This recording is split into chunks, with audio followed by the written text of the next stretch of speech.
Okay mga kabukid, kami makikiraan lang din sa TR4, ayan. From Kabatang, kami po ay liliban lang din sa Anastasia. Makikiraan lang po din sa may daan ito.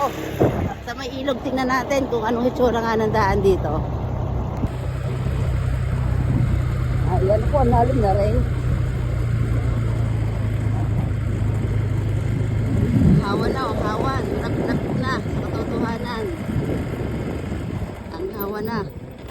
Pwede na pala din yung ano eh. 4 wheels dito yata nadaan ng mga truck eh. Patadaan. Sa taas na ito, tayo din naman po kami sa baba. Pupunta kami na, dada kami ng ilog.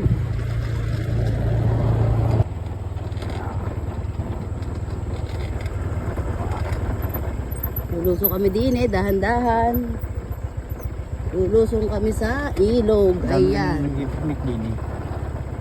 So ito na yung ilog ng Kabatang. Ayan. Ginawa nila ng ano. Oy, aray, masarap din magpiknik Sige, ang dami nga nagpipiknik dito. Din sa kabila. Ayan oh. Ayan oh. Ang dami nagpipiknik diyan. Ayan, ayan oh. Dito kami sa tulay. Ayan oh, dito ka Kabatang. Doon ay pa Anastasia, ari ang gasgas. Yun.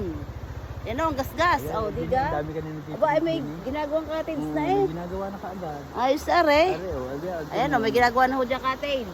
Ang lakas ng... Doon naman yun, yung mismong gasgas, yung ano yun, doon, sa parting yun. Ang dami nakain dyan. Doon. Simula na magawa uli ng mga cottages, ayan. Tapos, itong kabila, ayan, ito parang layon, lumalim. Lumalim, lumaki yan. Ayos oh. Tapos ito na, Anastasia na to. Ayan, papunta Anastasia na. Kami naman ay galing dyan, oh, pagkakalapit pala naman, oh. Nalayo pa ng layo-layo, pagkakalapit pala naman ang dahan, ayan, oh. Aming ilusong. Diga. Ito, pagliban namin dito. Anastasia na. Ayun na, kita ko na. Oh. So yun, doon kami galing. So may...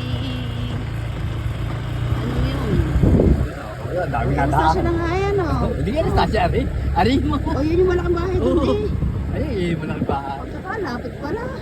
Sabi ko sa iyo. Ayos na eh, oh. Kalapit nga naman. Kaya nga sabi ko sa iyo, 2-3 minuto nasa barangay yun. Yun. Kalapit. From Kabatang to Anastasia eh. Isang 2 minutong minuto. mahigit. Ang lapit, oh. Oh.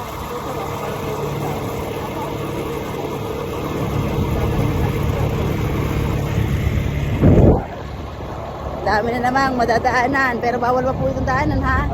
Kami nakidaan na ang. Tingnan lang kung gaano kalapit. 2-3 minuto.